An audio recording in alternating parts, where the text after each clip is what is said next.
Good evening and welcome to the Dollar Dogs and Beer podcast. I am your host, Andrew, and joining me tonight we have one of our regulars, Joe. And since Jason's on vacation, although he will be dropping in sometime soon, Ron's stepping in for him to help cover the Phillies tonight. Guys, it's our 100th episode. Holy shit, how did we get here so quickly? What do you think, Joe? This is just wild, man. Yeah, it's certainly been a ride. It's an exciting milestone, and let's see where we go from here.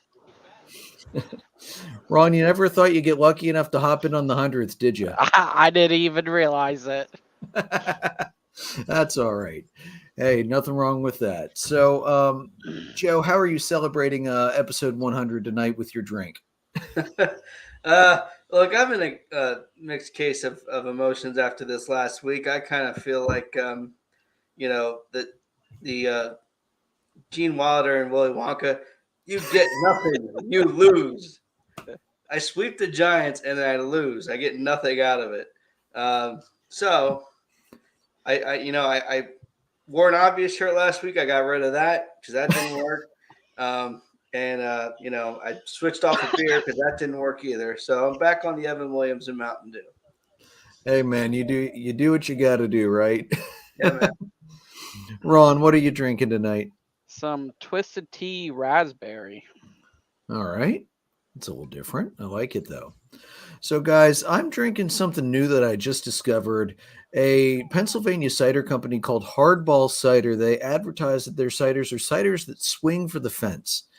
And because I'll be ranting about this yet again tonight, and I've ranted about it several times this year, I decided the first one of their ciders I'm going to try is a blueberry cider called Hey Blue. Because God knows there's been a lot of Hey Blue lately.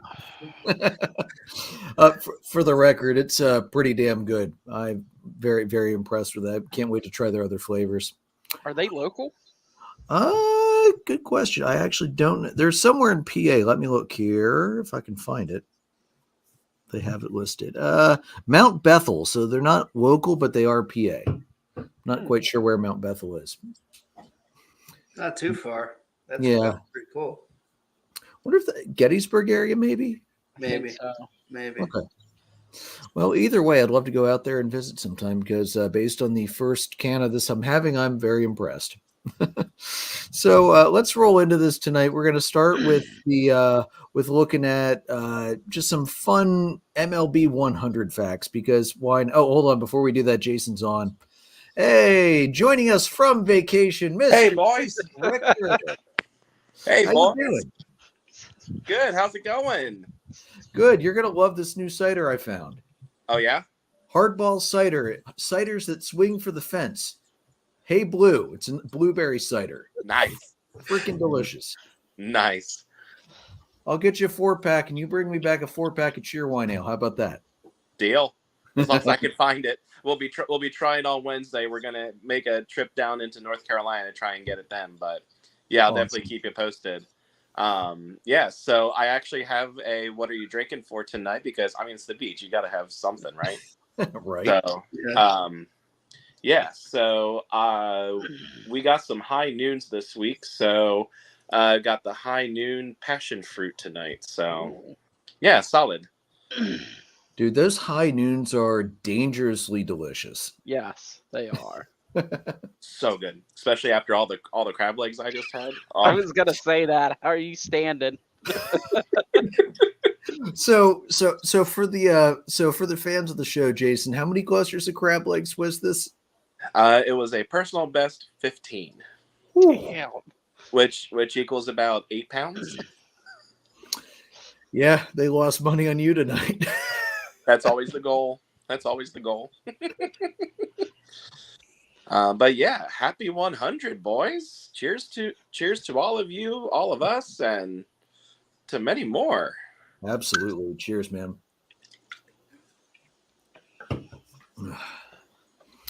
All right, so we'll let you go back and enjoy the vacation, but thanks for popping on quick. We really appreciate it. Dude. Absolutely. Could have missed at least popping in for the 100th. So yeah, let's go at least another 100 more, boys. Oh, you know it. All right, have a good one, guys. Take it easy, Jason. See ya. All right, so some fun 100 facts that I pulled up because, of course, I did. The very first player to ever hit 100 home runs was Harry Duffield Stovey. He played back in the 19th century. The first player to get to that career mark, he played for the Worcesters, because that's an original name, the Philadelphia A's, the Boston Reds, the Boston Beaneaters, the Baltimore Orioles, and the Brooklyn Grooms. Some crazy teams back then. Philly A's obviously became the Oakland A's eventually. The Boston Reds eventually became the Red Sox. The Beaneaters eventually became the Braves. I don't know about the Brooklyn Grooms, if they became anybody or not. I didn't look that up. The earliest 100-mile-per-hour pitches, likely either Walter Johnson of the Washington Senators or Bob Feller of the Cleveland Indians. We didn't have accurate clocking technology when they played, at least not early on for Feller. Later in his career, they clocked Feller at 98.6. So, considering average velo is going to go down as you age, unless your name's Nolan freaking Ryan, he probably did hit over 100. Nolan Ryan, of course, he was clocked over 100 miles an hour numerous times, being the strikeout king and the walk king of all time. The first team to win 100 games in the season was the Boston Beaneaters back in 1892.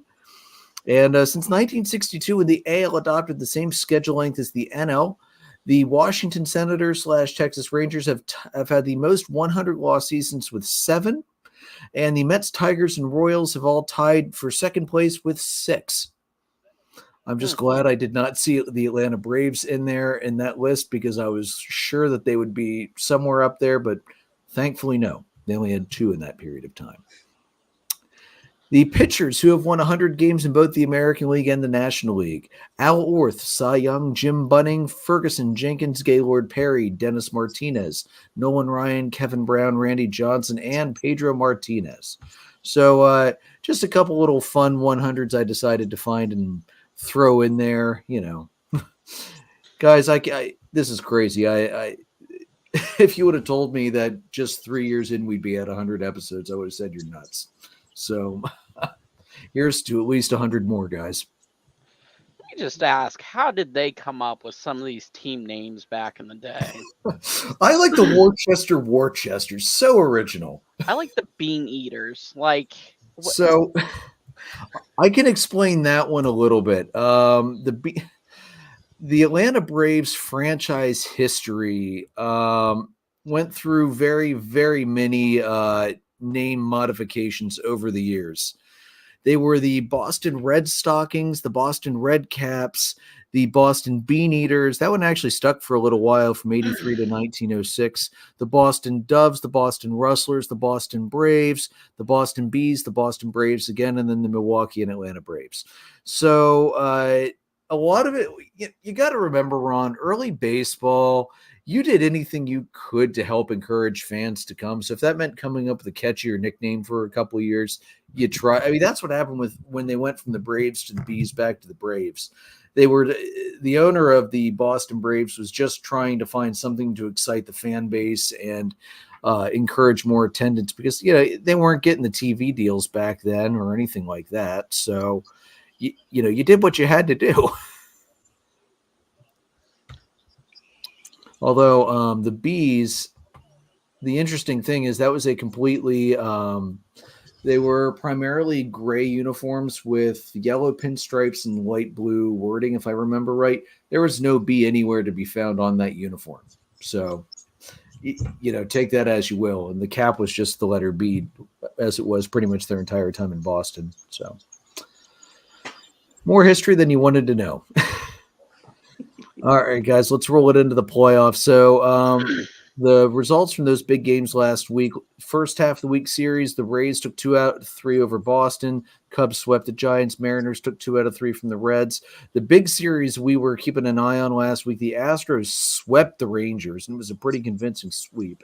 The Marlins took 2 of 3 from the Dodgers. The Phillies took 2 of 3 from the Padres. In the second half of the week, the Diamondbacks took 3 out of 4 over the Cubs. I know, Joe, you're ready to go off on that later. The Orioles took 2 out of 3 from the Red Sox. The Astros took 2 out of 3 from the Padres. The Marlins took 2 out of 3 from the Phillies. Sorry, Ron. And the Rays took 3 out of 4 of the Mariners. So basically, the big thing I took away from that was, we said last week Boston was on thin ice and they probably weren't going to last long. Well, Boston's toast. I mean, they're not mathematically eliminated, but I think we can pretty much kiss Boston goodbye at this point. They're not making a comeback anytime soon. But that was it's a pretty wild week. Not all the results I was expecting. I was really, really shocked that the Mariners couldn't at least muster a split against the Rays in that weekend series. I was shocked by that, honestly. Yeah, I mean, I think that this was the week for the Rays to try to make some movement, and they had a great week, overall, and still didn't gain any ground. So, I mean, they did what they had to do, and the Mariners tried to do what they had to do. I think that the Rangers, while obviously not mathematically eliminated, I think you got to think that the wind's got to be out of the sails quite a bit now.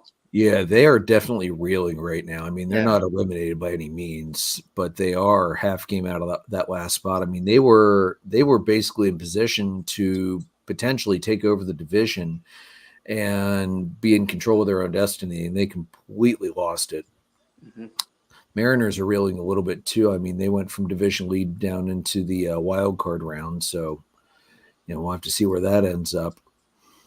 If the season ended today, what's the picture going to look like? The NL, absolutely no changes from last week to this week. It's Braves, Dodgers, Brewers, Phillies, Cubs, Diamondbacks as your top 6 teams, and the seeding did not change. Shake up in the American League, though. The Orioles still your 1 seed. The Astros moved up into the 2 seed with the sweep of the Rangers, and the Mariners just falling apart against the Rays. Twins will hold that 3 seed. Rays are still at the 4 seed. The winner of Rays Jays will move on to face the Orioles. The Blue Jays are up to the 5 seed from not in it last week, I believe, or maybe they were. I'm going to be honest, guys. Last week was kind of a blur. It was an awful week at work. And then the Mariners now at the 6th seed. Twins Mariners winner will advance to face the Astros. Something to watch, now that we have the tiebreaker and not game 163, sad face from Andrew. The Mariners have now clinched the tiebreaker over the Astros. They won 8 out of the first 10 matchups. There's only 3 left. So the Astros cannot catch that. The Blue Jays in Texas, they're still fighting it out for that tiebreaker. They're 1-2, so they would need to win at least 3 or 4 in this series that starts tonight. I believe it is in Toronto, to clinch the tiebreaker over the Rangers. And that could be big because the Rangers are not far out of it, so Toronto may need that tiebreaker to hold on to their spot. Looking in the National League, the Phillies have locked up the tiebreaker with the Reds, the Cubs, and the Diamondbacks, but they do not own the tiebreaker with the Marlins since the Marlins clinched the season series this past weekend. Will that matter? Probably not, but if the Phillies I'll let Ron talk about the Phillies' fortunes as of late, but if the Phillies don't turn things around at least a little bit, that could come into play, although not too likely that it would, I don't think.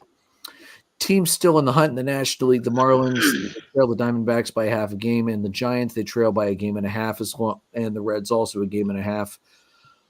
And just keeping an eye on the NL Central race, the Cubs are only 3 games behind the Brewers. That one is definitely not done yet. I know, Joe, it feels like a lot, but there's still 2 weeks. There's still 2 weeks, although we are down to the team number of games left now. In the American League, the Rangers trail the Mariners by a half game. I obviously dropped Boston off the will watch list. And keep an eye on that AL West race. The Mariners trail the Astros by 2.5. The Rangers trail by 3. So that's another close one. And I believe there are still interdivision games to be played out there by all those teams. So that's definitely one we're going to have to keep an eye on.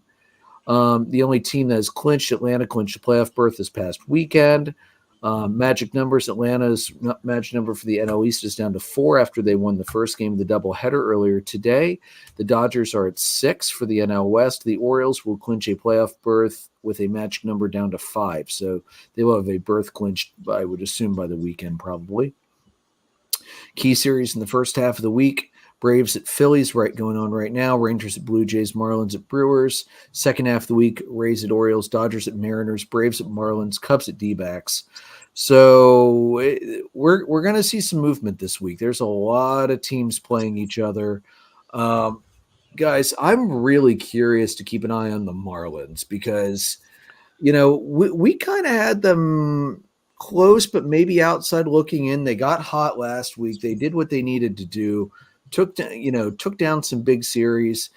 They're right on the outside, and this week playing the Brewers and the Braves, that's a chance to catch some games, especially with especially the Braves are playing the Phillies. So, I want to see 3 out of 4, but realistically, I'm expecting a split.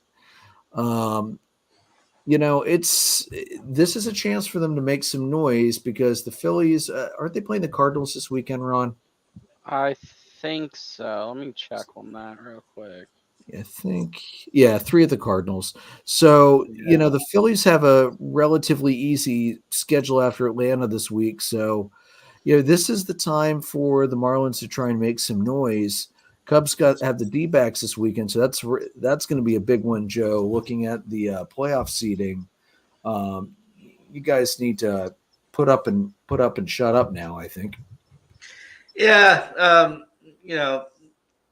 start the week here with the Rockies, so we'll see what happens there.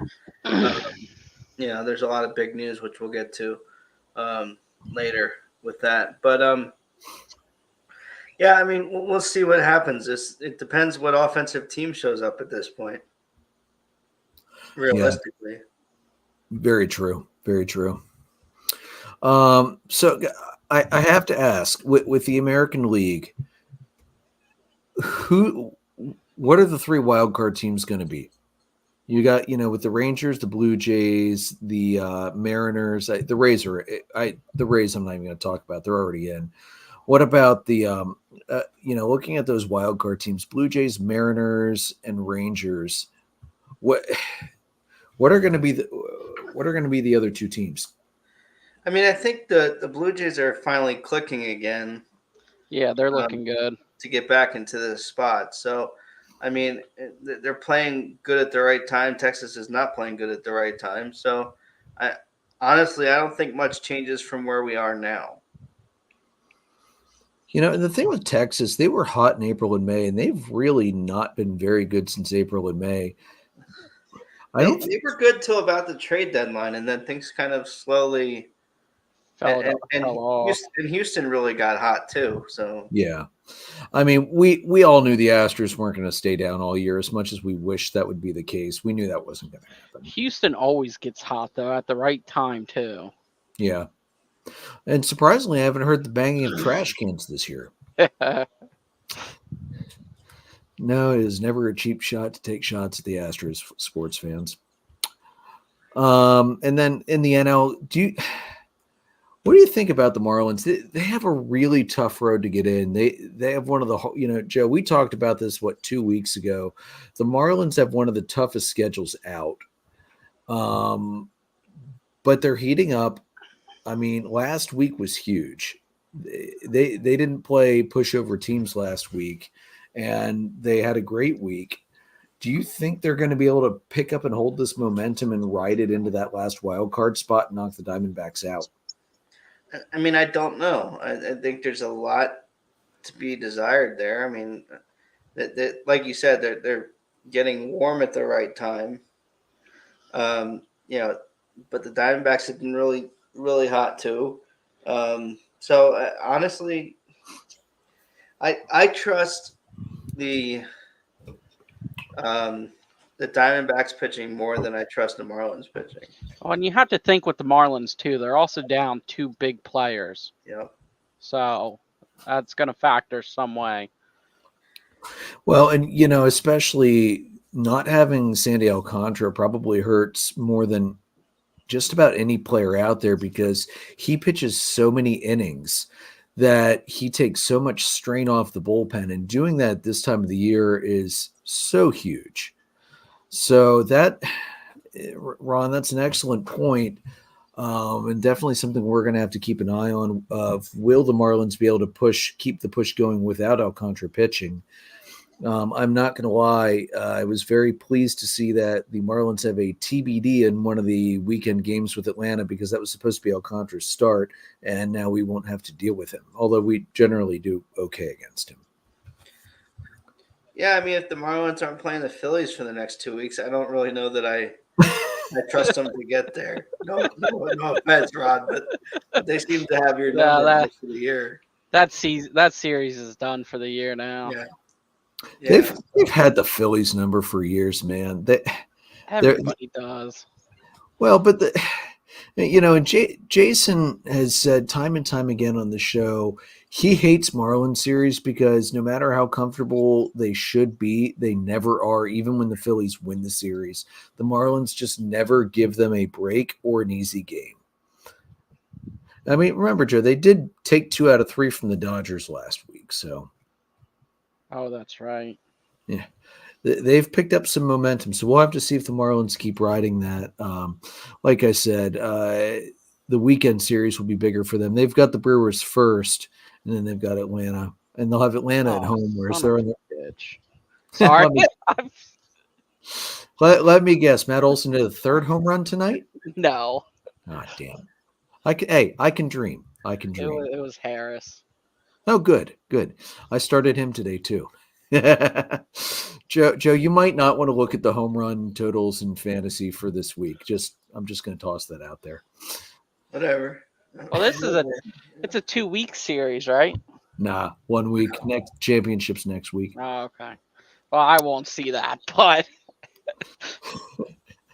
Well, before we roll into fantasy, Ron, how about you talk about the Phillies from last week? Oh God. Yes, you have to. Well, Phillies played 6 games last week, and they pretty much split it. They won 3 games. They lost 3 games. They won against the Padres 9-7 on the 4th. They lost the next game 8-0. Then won 5-1. Came home. They lost the first game to the Marlins 2-3. Won the second game 8-4. And unfortunately couldn't hold the lead in the last game and lost 4-5. It was just their bullpen is so shitty. They have to stop picking up bats and just go for better bullpen guys, in my opinion. Bullpen's what is going to win you games in the end. Your bats are nice, but you also need that arm to back them up. I think that just goes for every team, honestly. Yeah, teams that have deeper bullpens, it really, really shows this time of year, and it shows most in October. Look at what happened to the Phillies last year.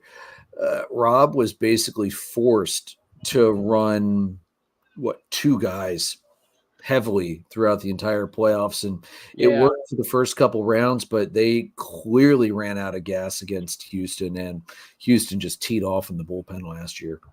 Yeah, Aaron Nola and Zach Wheeler were pretty much the 2 guys the whole time. It didn't matter. You had Ranger come in and pitch, but he was good, but you couldn't really do much.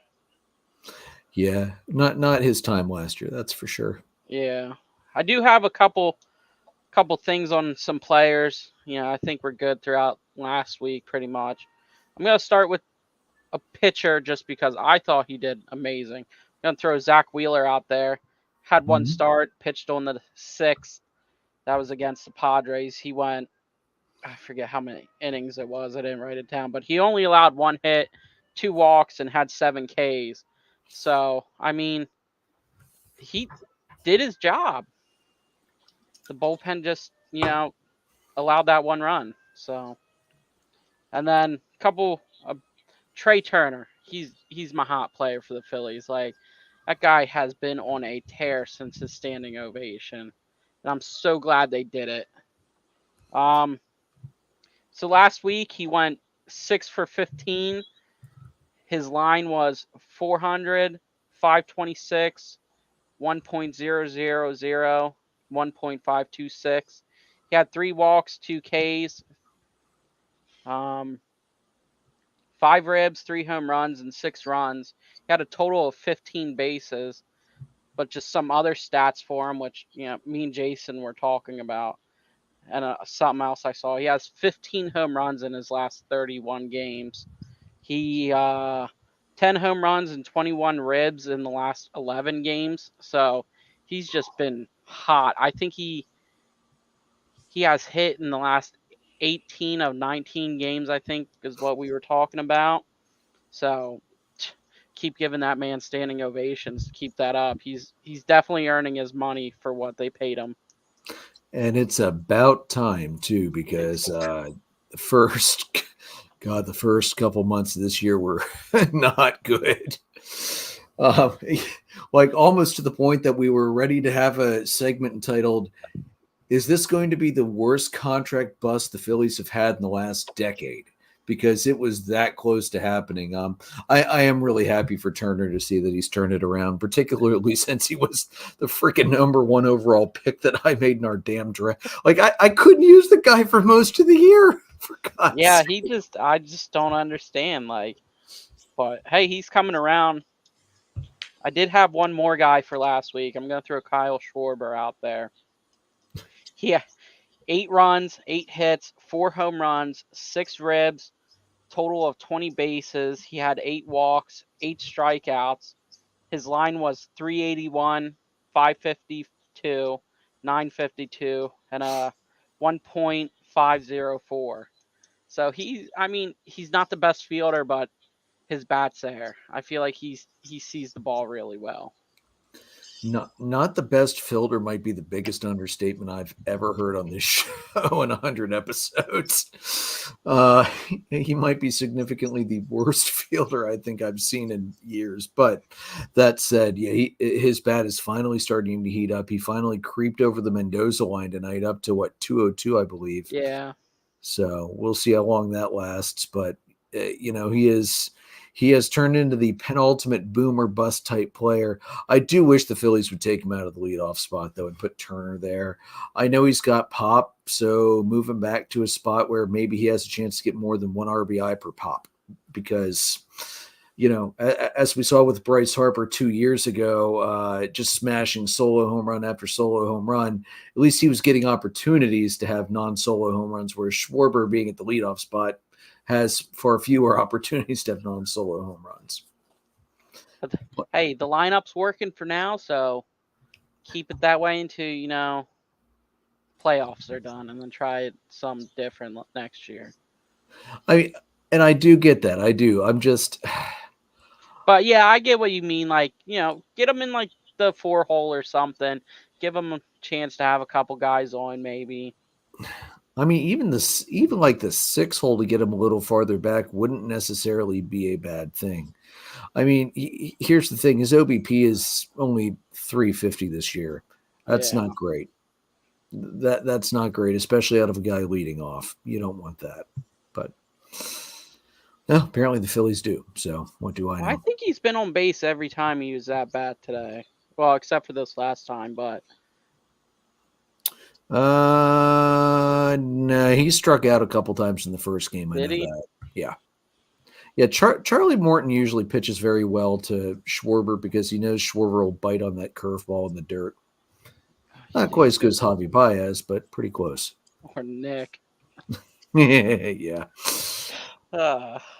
All right, let's roll it into the final regular season fantasy update. Joe took me down big time last week as I was fully distracted by work. 14-11, good win for you, Joe. You confirmed that there was no shot on God's green earth of me catching Jason, and so did Ron as Jason annihilated him 20-6. So, Jason, congratulations on the inaugural, not only the inaugural Dollar Dogs Beer Fantasy Baseball League regular season title, but taking it going wire to wire. Congratulations, man. I ended up 17 back, Joe 49 back, and Ron, he got you over 120, 126. Hey, there's got to be a first for everything, so I'll take it. And hey, it's playoffs now. The regular season doesn't matter. It's a 4-team league. Everybody makes it. So hopefully Jason has that huge letdown he was talking about in the group chat earlier, and you somehow weasel your way into the championship game. That would be just the single most hilarious and baseball-like thing of all time to happen for a guy that went 197, 339, and 52 to sneak into the finals, knocking off the guy that just knocked him out by 14 points. Wouldn't that be something? Hey, it could happen, but Sure would be. my bats and my pitchers can get hot, that would be great. But didn't look that hot today. Thanks, Walker. Oh, Well, and thanks, what's his face? I mean, he started Morton too, so he's not doing too great either. Well, I also had can't think of how to pronounce his last name. The guy that started for the Phillies' second game. Oh, Lorenzen. Yeah, I have them both on my team. Lorenzen got knocked around a little bit. All right, so let's move it on here. Guys, is it time for Robo Umps? Pirates third baseman Brian Hayes pleaded with MLB after Saturday. Was that Saturday's game or Sunday's game? Anyway, this weekend's game to institute an automated ball strike system after a very badly obvious missed call caused on a 3-1 count, caused a strikeout on the next pitch. AJ Minter was pitching for the Braves, and even I will freely admit that Minter should not have had that ball called a strike. That thing was several inches off the plate. Like, that was almost Angel calling that called third strike on Gene Segura last year. That was in the middle of the other batter's box bad. So, Hayes started towards first base after the pitch, flipped his bat back because he thought it was ball 4. He chatted with home plate umpire Bill Miller, went back to get his bat, and then struck out in the next pitch. He said he just attempted to discuss the call after the game and share his side of the conversation on social media. He said, quote, "Some umpires really don't care.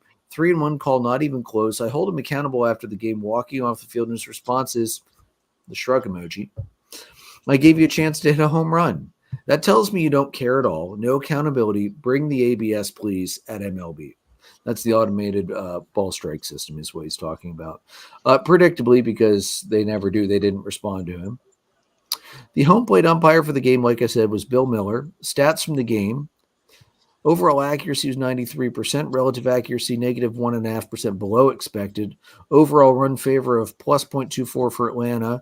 The breakdown was negative 0.36 for Pittsburgh, negative 0.12 for Atlanta. His overall consistency was 96%, a little better than the average of 94. Overall the called ball accuracy was 99%. He only missed one called ball. But here's the bad part, man. Called strike accuracy of 82%, well below the average of 88 here. Let me share the scorecard from this one, because this is just the number 2 here. That's the bad one that he missed to Hayes. I mean, Jesus, that's not even close. It's in the next time zone. Yeah, almost as bad as that one wild pitch earlier. And that, that blobby amoeba thing for his estimated ump zone, like, that's bad.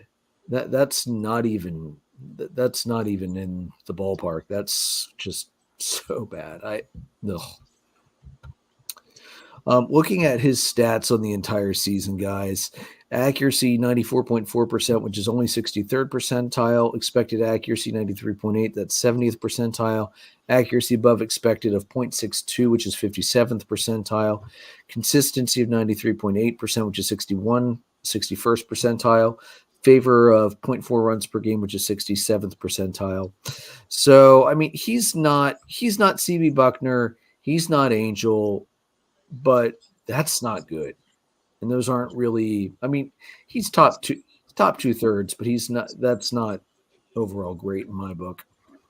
So, guys, there's 2 systems we could look at. We could look at Brian Hayes' the Robo Ump system that he wants, or the ball strike challenge system, which, first of all, I'll read. I'm going to read some comments that Jason had, because he was at the he was at the Iron Pigs game a couple weeks ago and actually got to see the challenge system in action. Basically, how it works is each team can lose 3 challenges, so unlimited as long as you're correct. After the 3rd failed challenge, you lose them all. But only maybe a handful of challenges total between the 2 teams. It literally took about 5 seconds. The batter or the catcher asked to challenge. The ump stands up, pats his head. The VAR appears in the jumbo screen like when the tennis player challenges the call. You see the ball with the strike zone. The result, boom, done. The at-bat goes on. So he said these were incredibly brief delays to check it, and then the at-bat continued. no discernible gain of game time. So, Joe, we'll kick it off with you first. Would you prefer the Robo Umps, or would you prefer a ball strike challenge system, or both? The challenge system makes the most sense to me. I don't think that we want to get rid of, this kind of is the perfect balance between the human element and getting rid of the human element. So this gives you a chance, like you said, in tennis, like they do in tennis, to challenge it real quick. It's either there or it's not. I think, and from what I've been hearing, not only from Jason, but from other baseball guys I listen to, is that it's a negligible impact on the game. So it's from a time standpoint. So, I mean, to me, that makes the most sense. Do a challenge system. All right, Ron, your thoughts? Yeah, I think the challenge system would be better. Honestly, just because like you're keeping the umps jobs in a sense, but you're having that chance to be like, hey, you messed up this call. Like, let's correct it real quick. Well, and the one thing I'm curious about though with this is whether it's going to be. Obviously, if you limit to how many they have, then they're not going to look at all the ones that are borderline. They're going to look at the most egregious ones, I would think. Yeah, either the most egregious or the highest impact ones. Right. I mean, I think having the challenge system sort of, allows them to kind of go, okay, the ump's giving us 2 inches either side, and the ump is giving them 2 inches either side.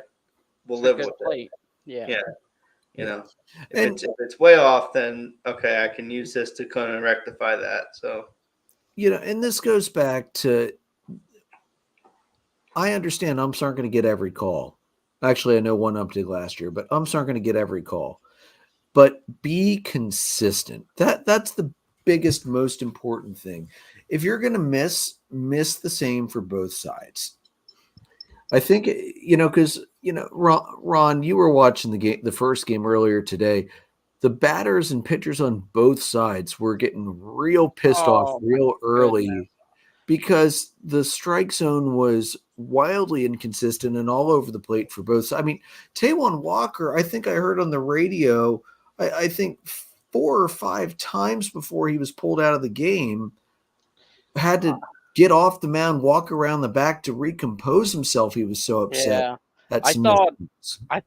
I thought after, I think it was maybe like the first or second one, I thought for sure he was going to get ejected. He was close. Stubbs was getting irritated too. Yeah. You just don't, it's got to be consistent first and foremost, more than anything else.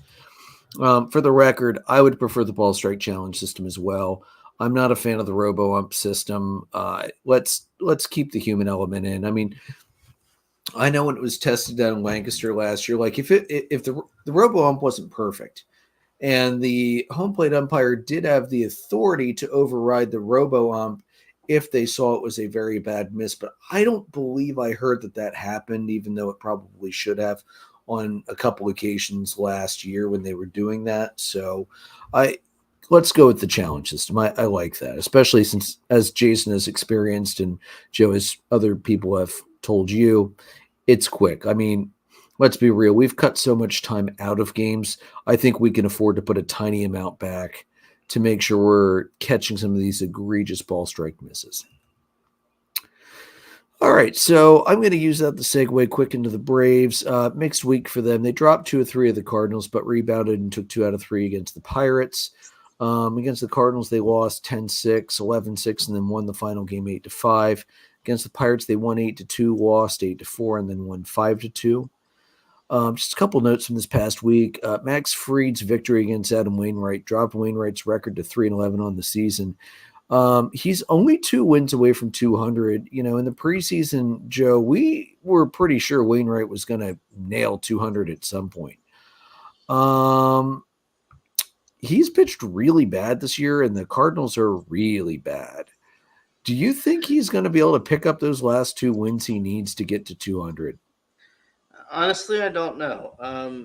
It seemed like there's a lot of questions, at least there were a few weeks back in Cardinal land, as to whether, if he doesn't get there, is he going to try and get there with another 1-year deal or something like that? If you're a Cardinal fan, you certainly hope not, that he doesn't try to come back if he doesn't get there. But the fact that he hasn't got there just really accentuates the issues in that clubhouse. The talent drop off after losing Yachty and Albert is just insane. Yeah, it really is. The clubhouse cohesion there is just not there. He needed 5 wins. Yeah. Even bad pitchers can usually manage to stumble into 5 wins on a season. Like even the times where you've got a guy that loses 20 games in the season, he still usually picks up 5 or 6 wins to go with those 20 losses. Yeah, I think, you look at guys like Kershaw, you look at guys like Kyle Hendricks, they found a way to either get back to where they were or to reinvent themselves to get there, to have success. And it just feels like Waino hasn't done that.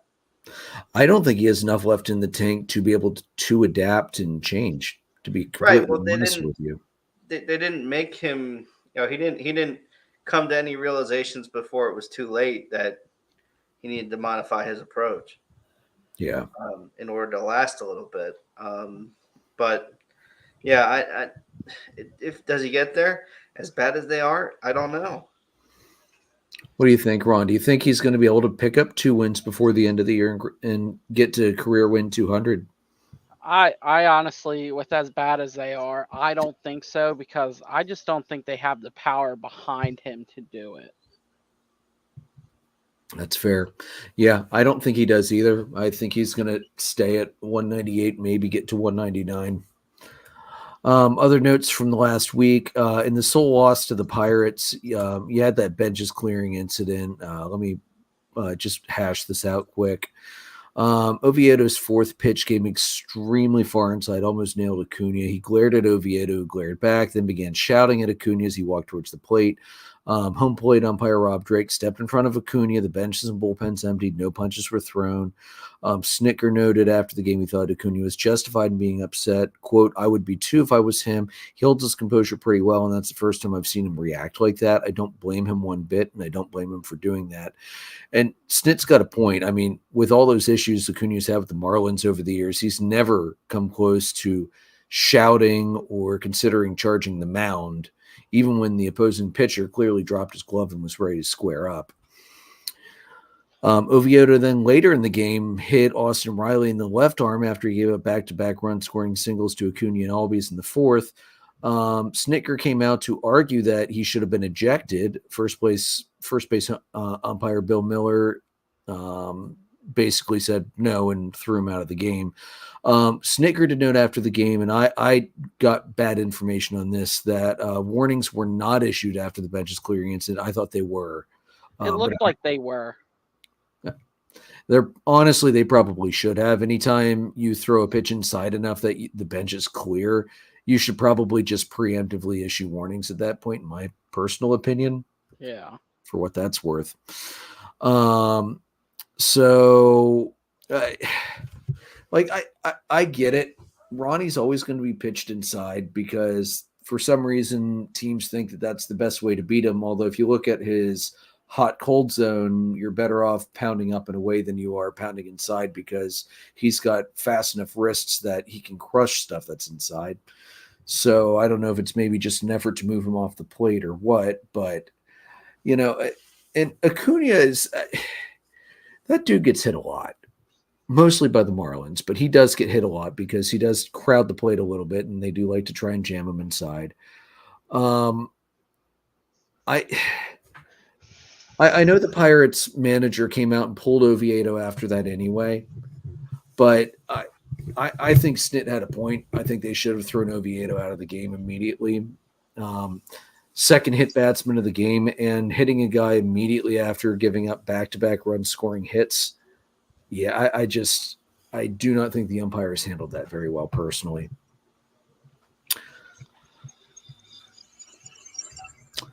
All right. The only other two notes I had, Olsen had his MLB leading 48th home run of the season against the Pirates. He's up to 50 now. Thank you, Phillies. And also on Saturday, Andrew Jones had his number 25 retired by the Braves. They had 25 either painted or cut into the outfield grass. That was pretty cool to see as well. One of my favorite outfielders I've ever gotten to watch. So just awesome to see that. And hopefully that helps spur along a Hall of Fame case this offseason, because the fact that he is not in yet is garbage. All right, so let's move it on. Looking at, we had one big milestone last week. Giancarlo Stanton hit his 400th home run en route to a 5-1 win for the Yankees over the Tigers. Wow, the Yankees won a game. We haven't seen that much this year. I'm sorry, did I say that? He hit the home run off of reliever Jose Cisnero in the 6th inning. He has gotten to 400 pretty quick, actually, 1,520 career games. It's the 4th fastest in baseball history. McGuire did the fastest at 1,412. Babe Ruth at 1,475. A-Rod at 1,489. Pujols is now bumped to 5th place on that at 1,523. That home run was a 450-foot, no doubt, laser shot to left center field. And he is the 58th big league player to hit 400 home runs and the 10th to do it in a Yankee uniform. So even though he really has done very little with the bat this year, except hit some home runs here and there, he did get that one. And congratulations to Stanton for his 400th. All right. Yeah, go ahead, Ron. I'd like to point something out that I forgot to bring up. Trey Turner is sitting on 149 home runs right now. Oh, so 150 is coming. Cool. So probably tomorrow. He better not. He better does. not. Why are we sitting in the foul territory? I wanted to throw that back in the. No, I wouldn't throw it back. They don't have any in the outfield. It was all sold out. Ron and I are heading down to the game tomorrow, so we'll get to see Wheeler versus Fried. It's going to be a great time. We'll be down the left field foul line in the section that just juts out, so you actually might see us on TV if a ball comes over that way. I do not plan on streaking, so I'm going to say. Well, I don't think anybody wants to see that, Ron. What I'm saying. And sorry, Jason, that both of us will get to see Wheeler before you have. As it's what 4 times he's supposed to have seen Wheeler this year. Every single time it's either pushed back or somebody got hurt or something. Sorry about that, Jason. All right, Joe, how about bring out the good in the Clemente Awards? Yeah, so we've got the Clemente Award nominees out now. There's one from every team, and they're all excellent folks, but I wanted to highlight a few for you tonight. Shane McClanahan from the Rays. His mother was a special ed teacher growing up. Shane is involved in an organization called Buddy Baseball. So it's a non-competitive rec baseball league in Tampa Bay for boys and girls 8 to 22 with unique abilities. Each player is paired with a buddy to assist on the field and in the dugout. The friendships, the barriers that are broken down there. He continues to visit these fields wherever they are and pitch to kids during the games. He's also worked with the Rays to direct proceeds from certain things to that organization. In 2022, he donated $2,500, and that was matched by the Players Association to put a accessible picnic shelter between the fields that they have at their facility. So he's doing a lot of great things. I thought that was a really special story. Vlad Jr. is another one. His organization is the VG27 Foundation. Impacts various communities already, but does a ton of work in the Dominican Republic. Working on getting healthcare resources to residents in the area, and he organized a medical clinic where more than 500 community members can see a medical professional for various issues and preventative stuff, which is huge in that area of the world. The biggest thing is they had a big. They spent Christmas Eve handing out meal kits filled with nutritious food and full-size chickens to more than 1,000 deserving families in 3 areas of the Dominican Republic. So these families were able to have a full holiday meal on Christmas thanks to Vlad's work and his organization's work. Delivering toys to more than 500 kids in the area as well, and giving some of them their first, real taste of having a Christmas gift. He's really involved a lot. He's also involved in Challenger Baseball through the Blue Jays Winter Tour through Toronto, working in different areas of the city. And that's, again, it's an adaptive baseball program for children with cognitive and physical disabilities. The work that he's doing there is excellent as well, obviously. And then the last one is Salvador Perez, Salvi, from the Kansas City Royals. Not only was he named a captain this year, but he's also he's excellent leadership on the field, but he's excellent leadership off the field. He was born in Venezuela. His personal roots are there. There's a baseball academy there that he helps to fund. He also donates funds to support the police officers in Venezuela and their families. The Carlos Fortuna organization is in Bogota, Colombia. And that mission there is to provide educational training and support the parents and provide baseball opportunities for kids. So 3 guys who really stood out to me, but all 30 of the stories are excellent. So I encourage you to look that up on the MLB website and cast your vote for whoever your deserving athlete is. The really cool thing I love about the Clemente Award is just that you cannot make a bad choice voting for any of these guys. The charity work that all of them do is just absolutely wonderful to see. I don't remember if there was always a fan vote portion to this or if that's new for this year, but the winner of the fan vote is given one selection, and then there is a panel that also votes. So the fan vote is considered along with the panel vote. So the fan winner may not actually win the award. That's going to be decided by the culmination of votes. But take a minute, go through all of the nominees, and whether it's the guy from your team, whether it's your favorite player, regardless of team, there is not a bad choice on that list of 30 players that were nominated for this award. So take some time, read up on them. It's the kind of thing that'll warm your heart. It's really good to see. Yeah, and I really wish that MLB did a little bit more publicizing of this instead of just once a year. I really wish that they did a ton of, not that the players do it for this reason, but in the off season, I think that would be great content for MLB to put out where, hey, we're on location with Vlad Jr. for the week, and here's what we're doing. Yeah. Matt Olson's Atlanta's nominee. A lot of his charity, I believe, is autism empowerment. Yeah, he's doing a lot of autism empowerment. He also does, he as part of his contract, he donates 1 or 2% of his salary every year to the Atlanta Braves Foundation, which a lot of the big long-term deals that Atlanta signed, their players asked that to be put into the contract. The Braves Foundation donates to help with local impoverished children and education resources and things like that. Joe, you nailed it. That MLB should be highlighting these things in the offseason when they have no other new content to talk about. And even when they have new content to talk about, because this is the kind of thing that should be accentuated, should be shown as much as possible. And you know how in the NFL with the Walter Peyton Manning. Yeah, with the Peyton Award, they get the players that win, they get that patch that they get to keep on their jersey until they retire. MLB should 100% do that with the Clemente.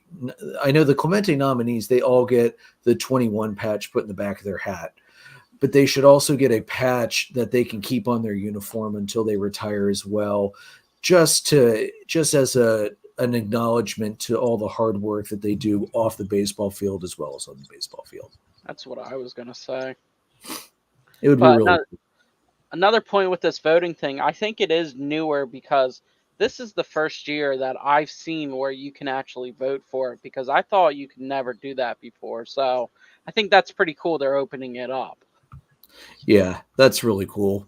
And I believe, if I remember, the voting runs until the 30th, or maybe early October. So that doesn't say on here. That's okay. Anyway, probably until the end of the month, probably to the end of the regular season. So, get on there, cast your vote, and like I said, read the stories. They're just awesome. It's great to see what these players are doing in their spare time. All right, looking at Down on the Farm, Jason didn't send me anybody, so I decided to take care of this myself this week. So our hitter this week is going to be Samuel Basallo. He is a catcher first baseman of the Aberdeen Ironbirds. That is the Orioles High A affiliate. He is the Orioles number 5 prospect in MLB number 46. Over the last 10 days, he is slashing .545, 655, 1.455 with 12 hits, 2 doubles, 6 homers, 9 runs scored, 13 RBIs, 7 walks to only 4 Ks, and 2 stolen bases as well. That's really good. You can't argue with that. The pitcher, I picked Luis de Avila of the Mississippi Braves, Atlanta's AA affiliate. He's Atlanta's number 14 prospect.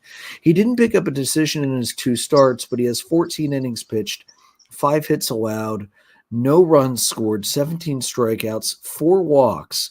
So an ERA of 0 and a very nice .69 whip.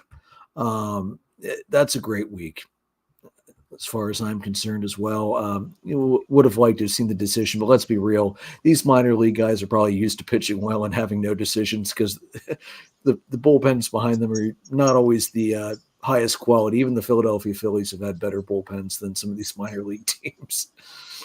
Sorry, Ron, that wasn't nice, but it's true. All right. So, Joe, how about them Cubbies? Well, you gave me a really nice segue there. A Mississippi pitcher having an awesome week here. So the Cubs took the 3-game series. They swept the Giants, as we alluded to earlier. A 5-0 win on Labor Day. The Mississippi man, Justin Steele, on the mound, goes 8 innings, 2 hits, no runs, 2 walks, and 12 strikeouts. A great start to his week. They win the second game 11-8. Late inning heroics from none other than Christopher Morel. The Cubs were down 6-4, as I told the group chat last week. I said, screw this, I'm going to bed. And Morel has theatrics and they win the ball game. So, hey, if I have to not watch for them to have success, I am willing to do that. And then they win the third game of the series, of course, 8-2, behind a Jordan Wicks, who was called up 2 weeks ago.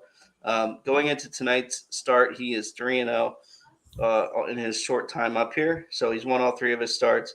And this was a really strong offensive series by Seiya Suzuki against the Giants. He had a ton of contributions in this 3-game set. The Diamondback series was not so much fun. They only win 1 of 4, and that was on Sunday. On Thursday night, they lose that game 6-2. Hendricks didn't look too good. He got roughed up pretty good in that game. Jordan Lawler, the number 1 prospect, I think, for the Diamondbacks, was called up and made his debut in this game on the Thursday night game and got his first hit in that game. So congratulations to him. Jordan Lawler at short for the Diamondbacks, having some success right away. Cubs lose game 2, 1-0 on Friday behind a stellar performance by Zach Gallen. Zach Gallen went, let me find it. Zach Gallen did a complete game shutout. 3 hits given up the entire game, 1 walk, and 9 strikeouts. Had himself a heck of a ball game. And of course, I was counting on this one being a loss, but I wasn't counting on this one being a loss in the fashion it was. A 1-0 loss to the Diamondbacks with Jamison Tyone on the mound. Tyone, in his own right, had a good game, 6 innings, 1 hit, 1 walk, and 9 strikeouts. Pulled after 77 pitches, which was the most puzzling decision of the weekend, I think. You're getting a good outing from a guy who's been really bad in spots. I don't understand why you put that game in the hands of the bullpen. And then in the same breath, after the game, complain about the bullpen being used too much. Well, if you're going to use them, you can't complain about using them. And if you're not going to take advantage of a great performance from a guy who's been having a tough go of it, I don't know what to tell you, man. So, again, take nothing away from Zach Gallen. He pitched lights out this entire game, only gave up 3 hits. But to take the ball out of Tyone's hand when he was having a good game, I don't quite get it. That was arguably the most confusing David Ross managerial decision I have seen since the last really confusing David Ross managerial decision. Now that makes no sense. Why do you pull a guy that's grooving, only thrown 70-some pitches, when he could easily pitch at least one more inning and give your bullpen a break, which I feel like I just pointed this out not that long ago on this very episode of this very podcast, that in this time of the year, anytime you can preserve your bullpen, you do it. What the hell was he thinking? Yeah, and there's been a ton of discussion around the lineup lately. Dansby's been cold, although he did have some success this week. And Ian Happ has been difficult in some spots in the 3-hole. They did move him to the 6-hole tonight, so we'll see if that pays any dividends. But the bottom line is they just didn't have enough hits in the right places with guys on over the weekend too. They do lose in 10 innings 3-2 on Saturday. Steele had another solid performance, which we'll get to more of his week shortly, but an excellent week for him. He always gives you a shot on the mound. And unfortunately the Cubs just didn't have enough offense to mitigate that. Can't win them all, obviously, but he gives you a shot every time. And then Kyle Hendricks pitches in the Sunday game yesterday. There was their only win of the weekend. 5 2/3 for him, 7 hits, 2 runs, 4 strikeouts, and 1 walk. Pitched really well, as he has for most of the time since he's been back. And offensively, I think, Ian Happ had some good at-bats in this game. The Cubs hit 3 homers in the 3rd inning, and that kind of gave them the edge. So, it was a interesting series, interesting week. Like I said, I feel like just like when the Cubs went, 5-2 or whatever it was, and, Milwaukee was 9-0 for a while there. It's like, doesn't matter how good you are, you get nothing out of it. This is that's what this week feels like. We, played excellent series against the Giants, played a mediocre series against the Diamondbacks, and nothing changed playoff position wise. So you're not really sure what you have, and there's some talk about some things coming up. Obviously, the big news is that they promoted PCA today.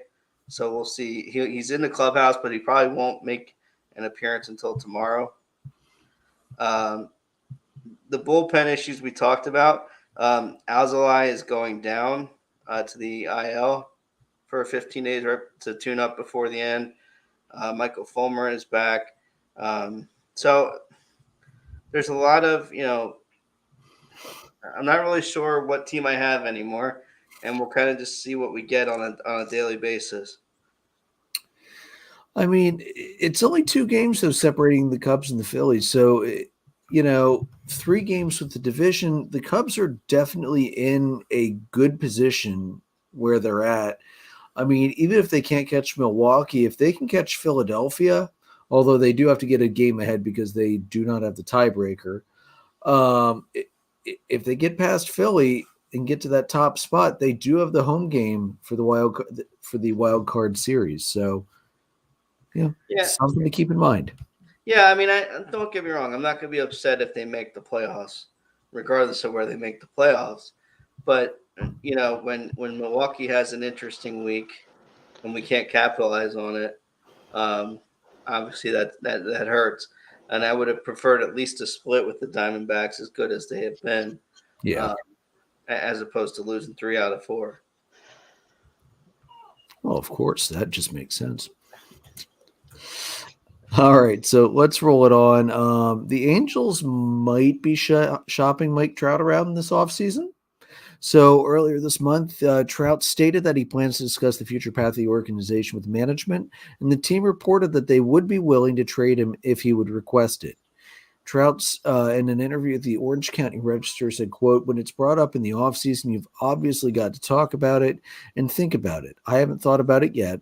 There are going to be some conversations in the winter for sure, just to see the direction of everything and what the plan is."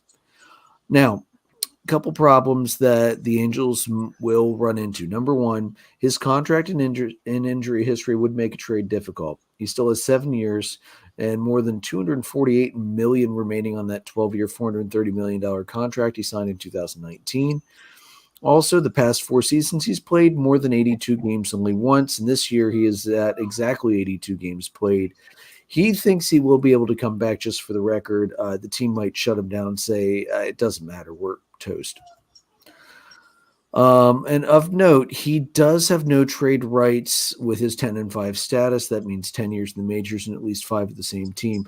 So even if the Angels find a trade partner, if it's to a team that Trout doesn't like, he has every right to veto the trade. And let's face it, if they try to ship him off to Kansas City or Oakland or one of the bottom in the dump teams, he's not going to do that. He's gonna pull his 10-5 and say that's not going to happen. So just something to keep an eye on. I don't really think Trout's going to move, especially if they're able to re-sign Ohtani. I think Trout stays exactly where he is. What do you think, guys?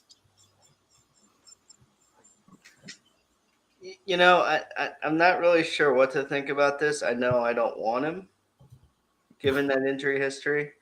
I mean, does a change of scenery maybe make a difference for him? I don't know. I mean, there's something to be said if that's a problem in the Angels clubhouse with their medical staff. They had that pitcher who died with some drugs and things a few years back. They've had issues with Ohtani's management. Trout continuously is hurt, so I don't know if that's just bad luck or if they don't handle things properly or what. Well, because remember, it was only up until the last 4, maybe 5 seasons that he was starting to get hurt. He played almost the entire season in the COVID short season. And before, I put this up in the group chat last week when actually I think Ron was the one who pointed this out to us. I pointed out that up until he started to get hurt, he was extremely reliable, playing 140 plus games a season, including a couple where he played 150 plus. So it's just been over the last couple of years that it seems like injuries have really started to catch up. And this year, it was a fluke injury. Remember, he got nailed on the wrist by a pitch and broke a bone, and it had to have surgery where that break was. It wouldn't heal on its own. So, yeah, this year, just bad luck. He would have played significantly more had that not happened. I don't know that they retain Ohtani anyway. I mean, they might have a better shot now that he's not going to command $600 million. But the thing with Trout is I have a hard time feeling sorry for a guy who could have gone anywhere and chose to stay there. in an organization that clearly had no plan. I mean, they had no plan before they re-signed him. And they have no plan other than to bring Ohtani in and hope that was enough. And Rendon didn't pan out. Like, you made a bunch of moves that didn't pan out. And, did you have good intentions? Sure. But the Angels were unserious when Trout re-signed with them. I don't see anything major that's changed since then. And not only did Rendon not pan out, Rendon did not pan out in one of the most spectacularly terrible contracts we have seen league-wide over the last 10, 15 years. I mean, my God, that he's played, like 50, 60 games since he signed that contract? That's just, that's really bad, man. I mean, that's almost as bad as the Strasburg contract and this upcoming retirement and the crap that's coming out of Washington of we don't want to pay this, but buddy, it's a guaranteed contract. You're going to have to pay it, and you were the idiots that decided not to insure said guaranteed contract, so you're going to be paying that out of your pocket. Have fun with that. So, yeah, we'll have to see with Trout. I don't think he's going – I really don't see him going anywhere. Ron, I know the Phillies are probably always going to be high on the list of teams that he might go to. He is a local guy. And he's been seen in Philadelphia for numerous sporting events, especially Eagles games, 76ers games. I just, the other thing I feel like there is going to be a huge asking price from the Angels, and I don't know that Philly will be willing to meet that price because I'm guessing it's going to be like 2 top pitching prospects and at least 1 MLB ready prospect as well. Philly's not going to give that up for Trout. As much as I'd like to see him come to Philly, I don't want to see him come to Philly because he's always hurt. Yeah. Yeah, good God, he'd come to Philly and you'd think, hey, Schwarber's at DH. Shit, Schwarber's back in the field because Trout's hurt again. Or Harper got hurt again, because, God, Harper's turned rather injury-prone the last couple of years too. Yeah, I mean, and a lot of Trout's injuries, some have been in the field, but a lot of them have been at the plate. Yeah. He has a back issue, doesn't he? I think so. Yeah, probably. At this point, given how much torque he puts in his core when he swings, yeah, I would be shocked if he didn't. It's a shame because he should really command something, but he doesn't because he just can't stay healthy. Yeah. I think, honestly, it'd be better if he stayed one more year, showed he could be healthy next year, then the Angels will really be able to get a good price for him. He needs to be on a team where there's not a ton of pressure on him, and right now there's too much pressure in Anaheim. Where if he can blend into an offense, say like the Braves or a team that has a ton of other talent around him. Well, I know the Dodgers was also on that list. Yeah. So if he could blend in there, that wouldn't change houses. Yeah, I mean, I think if he, finds a place where he can blend in as opposed to having to be the guy and having all the pressure on him, I think that would make a difference too. Yeah. I mean, you also get back issues when you have to carry the entire team on your back over and over and over again, as we saw with Aaron Judge last year, just struggling to break Roger Maris's record because he had to literally carry the Yankees from basically the trade deadline to the end of their season.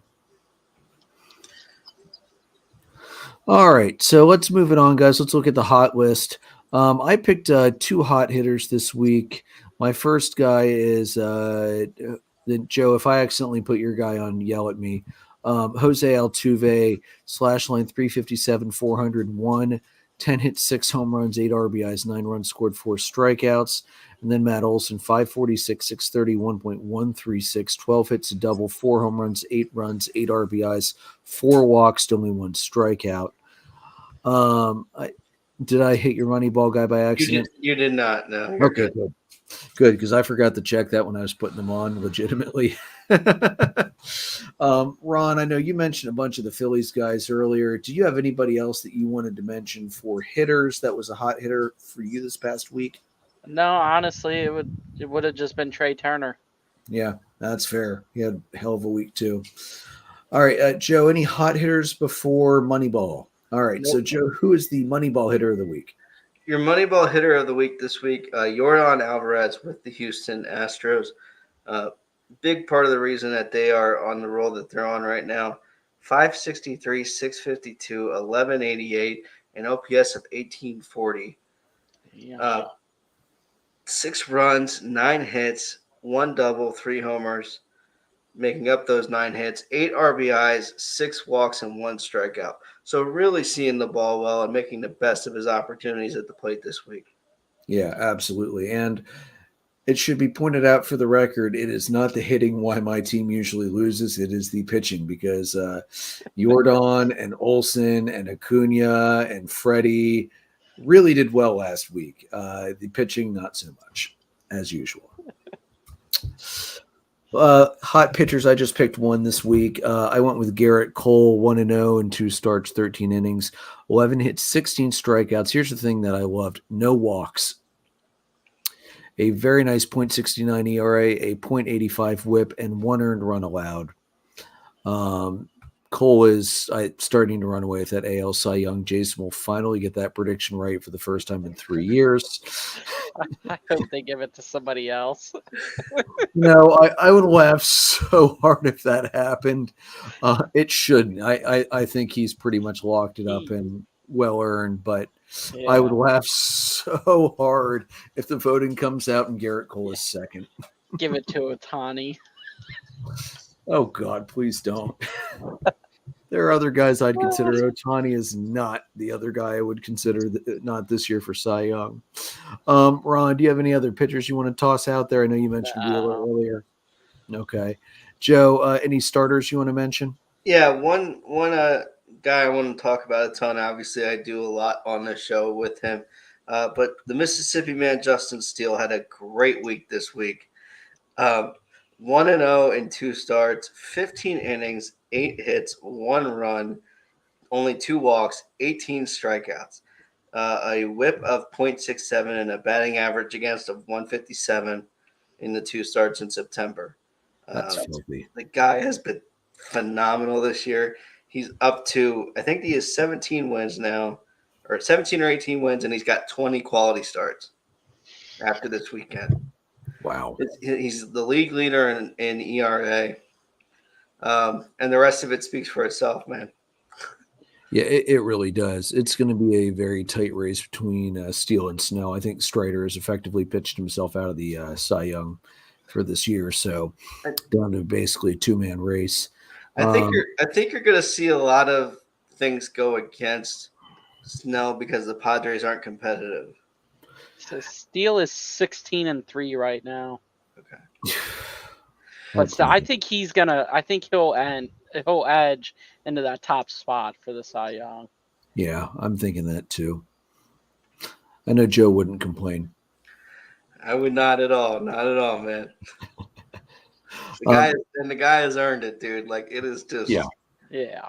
He is the ace of this staff now, and he's the bleeding stopper. It's, he has been everything they've asked him to be and more. Mm-hmm. I can't say enough about the kid. Yeah. He's been incredible to watch last year and this year, and yeah, he is going to be a really good pitcher in Chicago for a long time. The only thing he doesn't do is strike out a ton of guys. And you know what? That's okay. There is nothing wrong with that. If you get the outs, that's what matters. Look at Greg Maddux. Look at Kershaw right now, too. He doesn't strike out a ton, but he's that's good. True. Yep. All right, Joe, who is the adulting reliever of the week? Yeah, this one was by far and away the easiest adulting reliever I think I've ever had, at least in the last couple of weeks anyway. Pete Fairbanks from Tampa Bay, 3 for 3 in saves and 4 appearances on the week. 4 innings pitched. Listen to this efficiency here. 2 hits, no runs, 1 walk, 11 strikeouts, a whip of .75, and a batting average against of 143. The guy had himself a killer week. I'd say so. Wow. A big reason that Tampa Bay was able to hold serve with the Orioles this week for sure. Yeah, without a doubt. All right, guys. For my hot team this week, I had to go with the Marlins. 8-2 in their last 10, 4-2 last week. Again, they took 2 out of 3 from both the Dodgers and the Phillies. Not only are their playoff hopes alive, but they are within striking distance of that final wild card spot. So that is my hot team for the week. Joe, who's your hot team? You know what? It's either going to work against me or it's going to work for me this week. The Diamondbacks, man, they took 2 of 3 from Colorado to begin the week last week, and then 3 of 4, as we mentioned, against the Cubs from my Cubbies. So they're a half-game lead on the Marlins. They've between Merrill Kelly and Zach Gallen and head offense Corbin Carroll. These guys are legit, man. Mm-hmm. Ron, did you pick out a hot team for this week? No, I was looking at the Marlins also, just because they've just been on a roll. Yeah, absolutely. You can't argue with that. All right, looking at the week up ahead, Atlanta and Philly are in the middle of a 4-gamer. The doubleheader today was split. Your pitchers earlier were Morton versus Walker. The second game was Wright versus Lorenzen. Tomorrow for us, Ron, it'll be Fried and Wheeler. I cannot wait. And then on Wednesday, it'll be Strider versus Sanchez.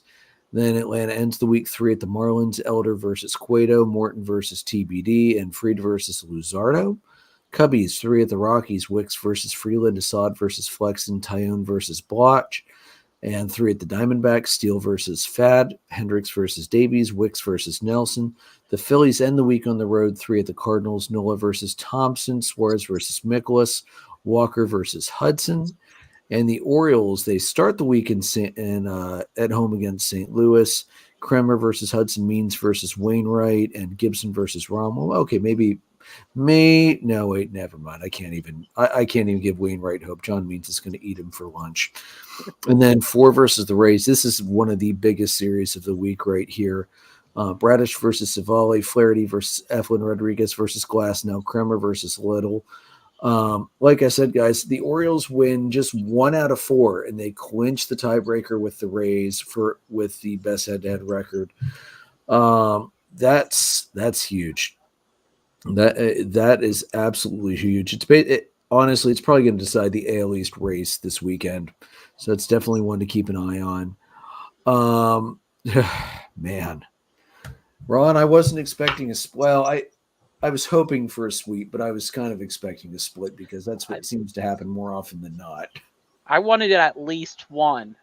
That's all I was expecting with how hot the Braves are, how good they are, their bats. I was hoping to get 1, and that's what they did today. We're going to have good seats tomorrow to see those bats firsthand. Although I have a feeling it's either going to be a pitcher's duel or a slugfest, and I'm not sure which I'm more excited for. Hey, I'll be good with both. Yeah, especially if it's a slugfest on the Atlanta side and pitcher's duel on our side as well. I don't know if that'll happen, but no, probably not. I don't see that happening. So, Joe, it's that damn West Coast road trip. Rockies and the Diamondbacks. Rockies, I think you guys will be okay because even if your pitching's a little off, the high altitude should help your bats, no problem. With the Diamondbacks, man, it's got to be bounce back. And here's the thing. If you sweep, I think you guys take the tiebreaker. But if Arizona gets even 1, then Arizona is going to hold that tiebreaker. So it's going to put a little more pressure on the Cubs in these last couple weeks. So it might be the most important series you guys play until the end of the year. It very well could be. I mean, I like my chances with the starters on that schedule there with the Mississippi Man and the Professor and Jordan Wicks on the mound on Sunday. I mean, I like my chances, man. Jordan Wicks has been phenomenal already, and it's a 1-1 game now tonight in the first game of the week. I like my chances there. Zach Davies is probably going to have his, best start ever, throw a no-hitter and ruin my weekend, but we'll see. I'm optimistic about, the pitching. The pitching has not been the problem. The hitting has been a little up and down the last week or two.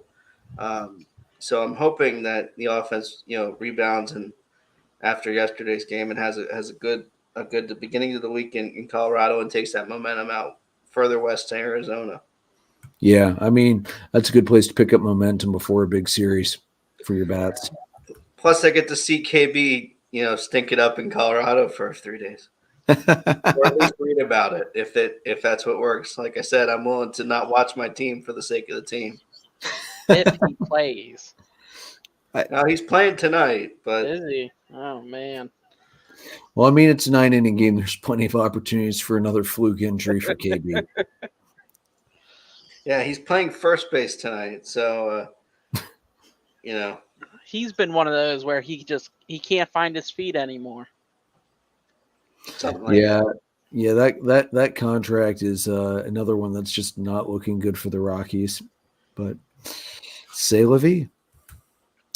All right, guys. Anything else that you're looking forward to this week, or you guys are all in on your wild card chase? I just want to get the division wrapped up so we can start working on home field. I want to take a shot at Milwaukee before we go.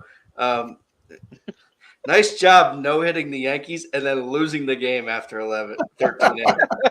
You no-hit the Yankees for 11 innings and then go and lose the game. That's the Milwaukee way, man. That might be the most Milwaukee thing that the Brewers have ever done. I saw that. Good God. The Yankees aren't even that good. They're awful this year. How do you lose? Jesus. Yeah, Corbin Burns might be the next Jacob deGrom. He gets no run support whatsoever. And he can't even bat anymore to try and help himself out like Jacob deGrom used to do for the Mets. Yeah. Oy vey. All right, guys, you can find the audio recordings on Anchor, Spotify, Google Podcasts, Apple Podcasts, and anywhere else you listen to your podcast. See us live on YouTube, Facebook Live, as well as Twitter. Merchandise is at redbubble.com. Follow us on our Facebook page at facebook.com/dollardogsandbeer. Our Twitter handles at DDAB_podcast. All three of us are on Twitter. I'm at PyroLord314. Jason's at JRicker300. Joe's at JoltonJoe35. Ronnie, do you still hop on Twitter at all? Just once in a while. Okay.